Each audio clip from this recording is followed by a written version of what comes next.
I kind of figured that one. So Yeah. when Mason does something, there's a part of your brain that has to remember this kid is a twit and he's in trouble.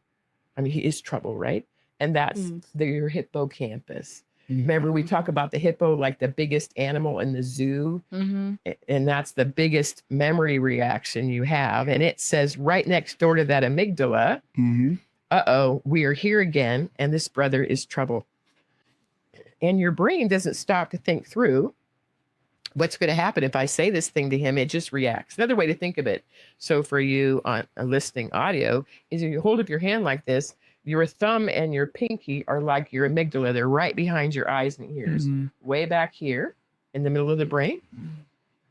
Can you get us a picture that you has look amygdala up, labeled? Look up there. Oh. You can see it up there as well. There. So there's another one. Okay, so here's a good one. So you can see up there. It's right behind the eyes and right behind the ears. This is really important because what do you hear Mason saying that says alert in your brain? What's one of the things he says that you can tell is going to be trouble? Things he says is like, so sometimes it's like he tells my brothers to do something. Yeah, smells to hear it. How about when he touches stuff on your desk? Because that's the argument I hear all the time. Yeah. I get mad at him because he's like touching my stuff and I don't. Yeah, and you've got a memory of how many. I was an older sister. I'm one of 7, so I do know these things. And so, but if we can know with our 4 steps from clear thinking, when I'm noticing I'm in tension, and am I in tension because it's happening now, or am I in tension because it's happened from the past?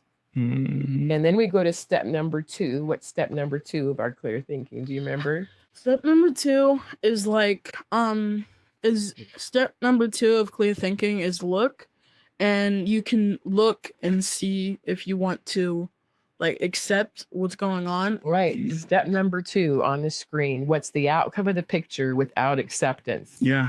And so good for you. If I don't accept this, then what's going to happen? So you kind of flip your lid and Noah's all of a sudden having a hard time with Mason. Can you see the picture of what's going to happen with that? Who's probably going to get in trouble if you start yelling at Mason? Who's probably going to get in trouble? I'd say Mason, probably, because I think your parents are going to hear you first, right? Well, yes. And yes. Yeah. So step number 3, then what's the outcome of the picture? With acceptance, I don't like it. He's taking my stuff, but I'm going to use my body and sit up straight and take a big breath. And then your wisdom shows up again. So, what are some things you could do in your picture?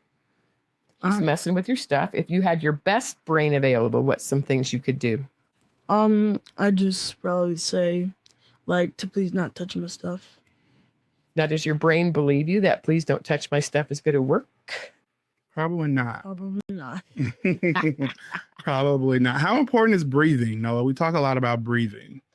And breathing is important to things. So when you're upset or when you're angry, whether you're at home with your brothers or you're at school, what is one of the first things I tell you to do when you start to notice how your body is reacting? When you notice that feeling in your stomach, or when you notice that lump in your stomach, what is the first thing I usually tell you to do? To just breathe. Take a good breath. To pause and what? To pause and take a deep breath. Yeah. Pause and take a deep breath. Yep, absolutely. And what do you think that deep breath does, Dad? That deep breath is going to allow you to get oxygen and blood flow into your prefrontal cortex. And that's when we do all of our good thinking. That's when we do all of our problem solving. And many times when we get upset or we get angry or we flip our lid, right, like we talk about, what's happening is you are cutting off oxygen and you're cutting off blood flow to that front part of your brain. And if the front part of our brain is where we do all of our good thinking and all of our problem solving, if you don't have oxygen and blood flow there, you're going to make some bad choices. You're going to say some things that you probably shouldn't say. That's why it's so important. That first step is just to notice. Notice how your body is reacting. When you start to feel that knot in your stomach, when you start to feel that lump in your throat, first thing is to pause and take a deep breath, because we want to force oxygen back to our prefrontal cortex. We want to force oxygen and blood flow to get back to that front part of our brain so we can make good choices and see the whole big picture of what's happening.